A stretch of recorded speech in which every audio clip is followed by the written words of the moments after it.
sa mga ganyang tao, di ba, siyempre nakakatakot yan, no? Pero meron din pong masama siya kahit sa kanyang pananalita, malalaman natin eh.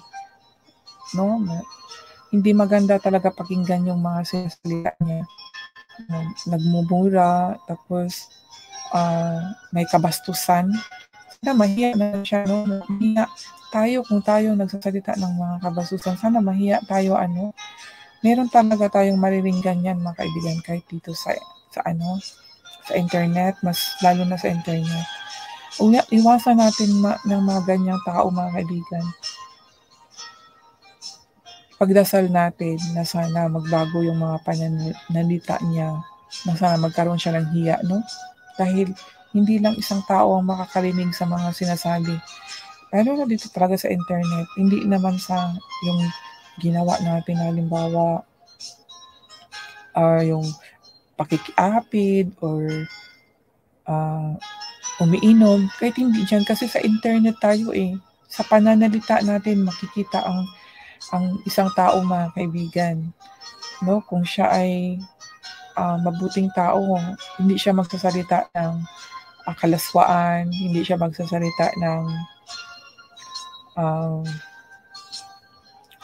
mga ibang bagay, yung bang halimbawa iba yung topic mo tapos mag-i-interrupt ang tao ng hindi maganda. Hindi pangit tingnan, di ba? Parang para sa akin nakakahiya. Na sana magkaroon ng hiya ang taong may ganyang ugali,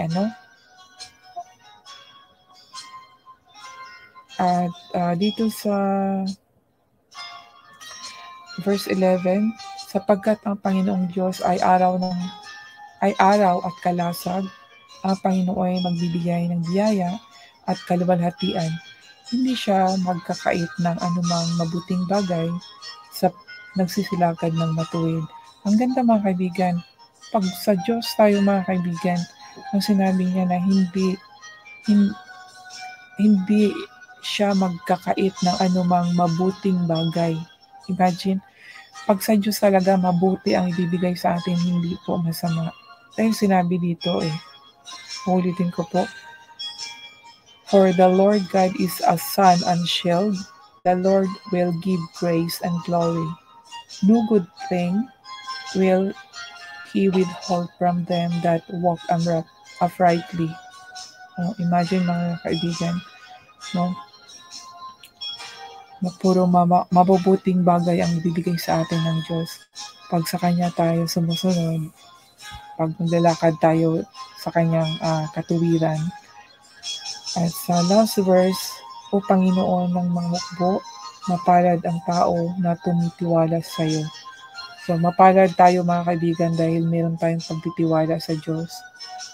At huwag tayong mawala ng pagtitiwala kung meron man tayong mga pagsubok.